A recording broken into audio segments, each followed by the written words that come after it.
Hey everybody, welcome back to Mining Modern. I'm Corbin Hostler, and this is our 5-color aggro deck. This is an iffy hand, but it's got a lot of stuff going for it. It's one land away from being insane. Now, this is a pretty greedy keep, but to be honest, I thought it was on the draw when I kept it. Not on the play, but we'll see if it works out for us here. We will have access to a... Gosh, we actually don't have access to a road decay. We do have a path, though. Our opponent on some sort of control or combo deck here.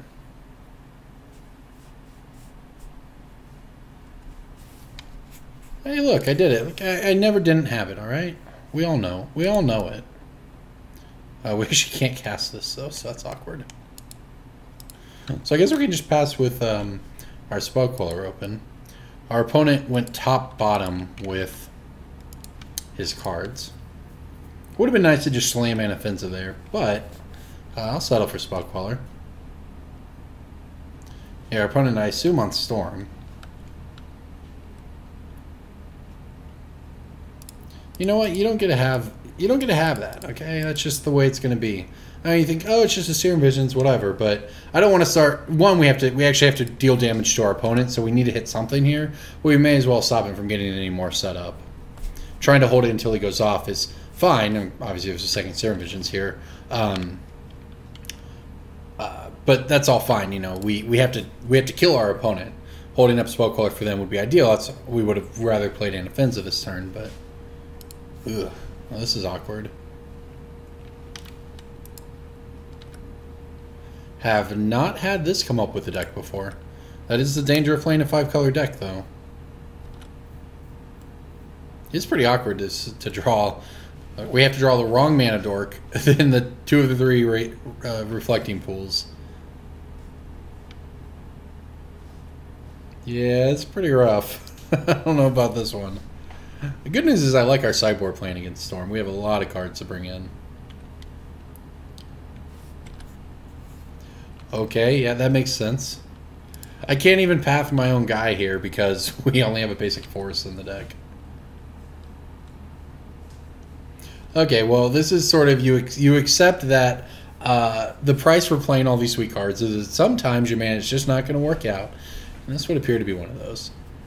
One of those games. Just the way it goes sometimes. Hey, look, we did it.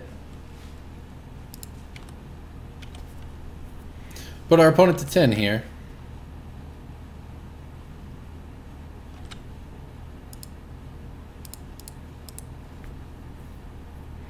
Okay, let's pretend we're not dead. Pretending we're not dead. I'm just going to close my eyes, and we won't be dead. That's how it works.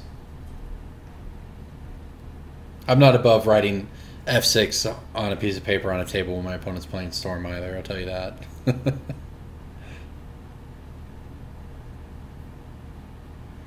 Snapcaster Serum Visions. Okay, maybe our opponent just isn't going to kill us yet. 6, 7... I can only count to 7 with my Falcon Wrath Aristocrat right now.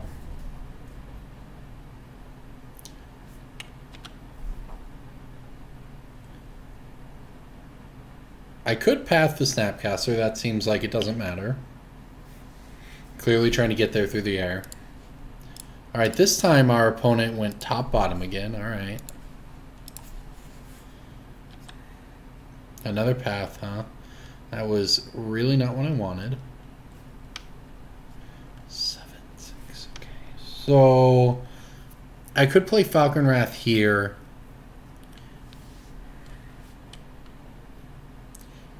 And we could put our opponent to 2, which stops him from shocking himself. That doesn't seem that relevant.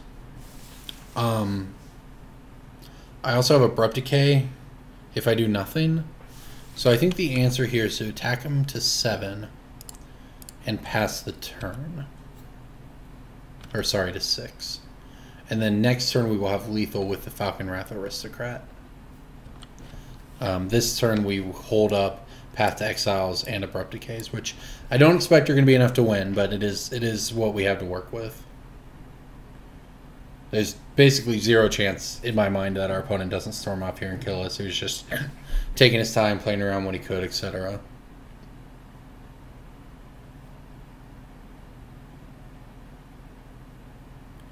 We've moved into the second. And am I wrong? What is happening? Okay.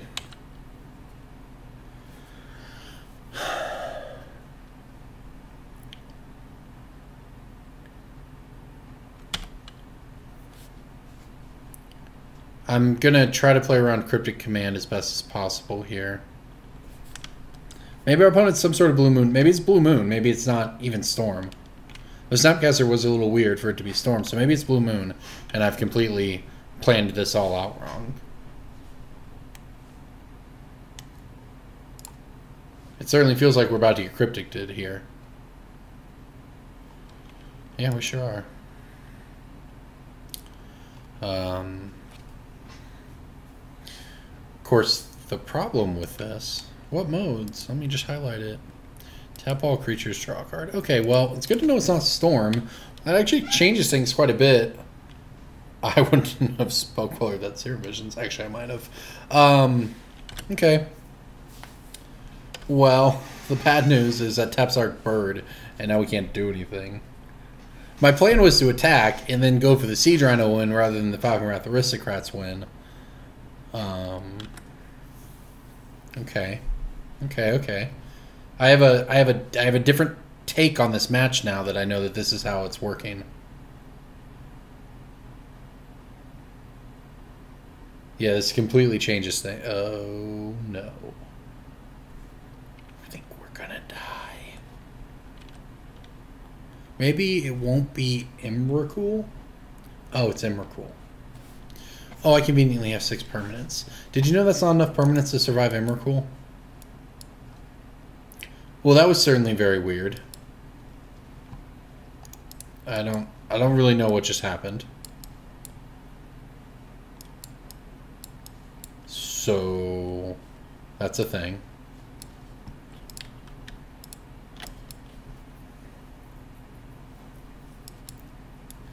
I guess this is how we want to board, though. That was very odd. I don't understand. Eidolon seems good against the Snapcasters. Oops, did I board inside a caster instead? I want the spell caller in here. Oh yeah, this is 62, huh? Probably cut a Mana Dork here. Finks is nice, but it doesn't matter because this sweeper is going to be Anger of the Gods, not Wraths. So the Pride Mages are kind of meh here. I don't think anything's... Is Firewalker better? Is Core Firewalker somehow good here? It has protection from red. That's a thing. It's actually going to trade with a Snapcaster, though. Because we're boarding out our removal anyways. Yeah, I think the Sin Collector is the Gaddock Teague. The Spell Queller is the Eidolon. There's a lot of hate here. Is Kitchen Finks better? I don't think so. Do we want the other Siege Rhino? I mean, it just lines up so badly against Path Decks. Or, sorry, I was looking at our Path Decks. It lines up so badly against Cryptic Command, I don't think we want it. Don't know if we would want Rex Sage here or anything. Actually, I'm not entirely sure what our opponent's doing. Yeah, this seems like a keep. I do know that when that game started, I sure didn't think it was going to end with us getting Through the Breach Emrakul. Now, I do love some Through the Breach Emrakul. Done it myself quite a few times, but not how I expected that game to go.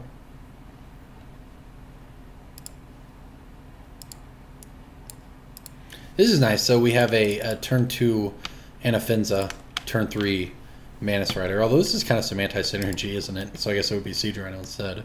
You can only put the counter on a tapped creature. Not an attacking creature, but a tapped creature. So Manus Rider with its Vigilance doesn't play nicely. Very nice that this survives Lightning Bolt and Anger of the Gods. It's going to be pretty key in this match, I think.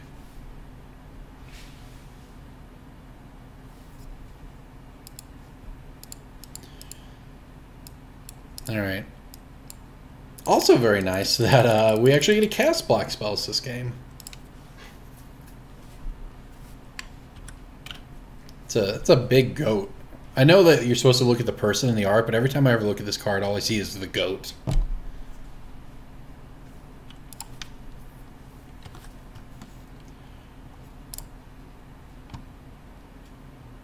Alright.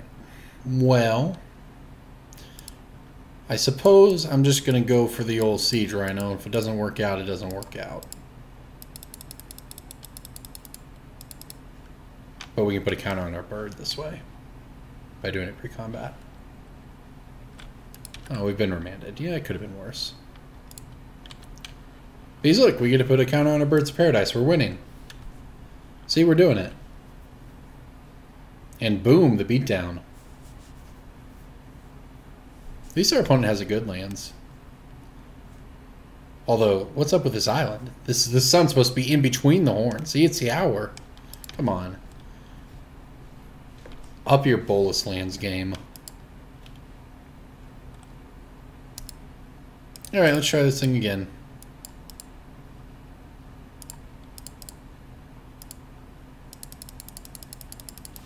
Just make this bird a threat and make Bird's Paradise great again. Oh, we've been remanded yet again. Okay. I kind of don't want to play this other birds, although it would be 1, 2, 3, 4...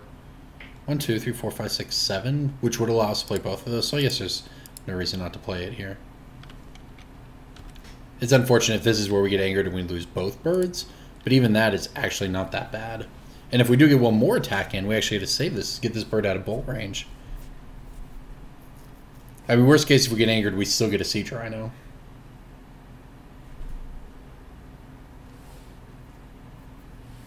The cryptic commands are now an issue, though.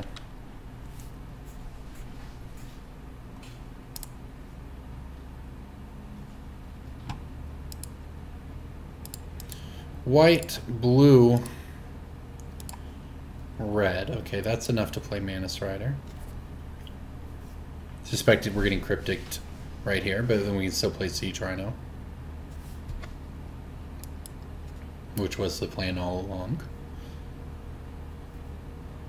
You may let it resolve and then cryptic our team, but that's fine too. Yeah, that's fine. Yeah, that's what's going to happen.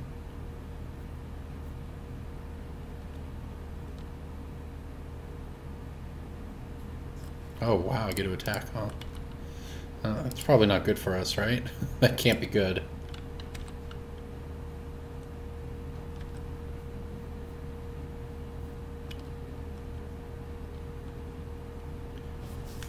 I think I'm just going to pass. I'll tell you what I'm most worried about here. It is the card Hour of Devastation.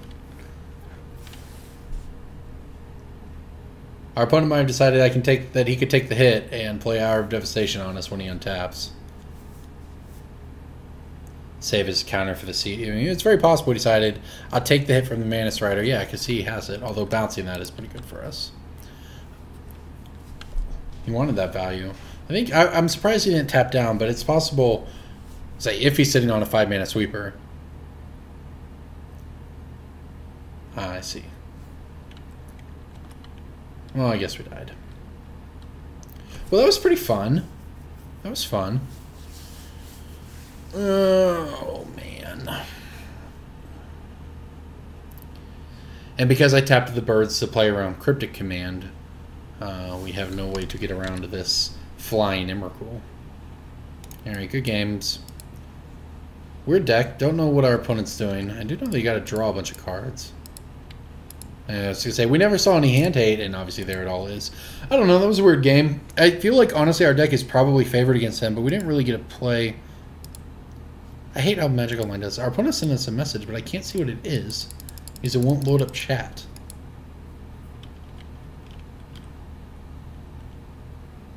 Whatever. Anyways, it was a good game. I feel like we played it right. I honestly feel like our deck, especially for sideboarding, is probably well positioned against that deck. But, you know, sometimes you just get through the Breach Emrakul, and that's Magic. So, this deck was fun, though. I enjoyed the matches with this deck. It did some pretty good stuff. So, thank you for watching. I'm Corbin Hostler. This is Mining Modern, and I'll see you next week.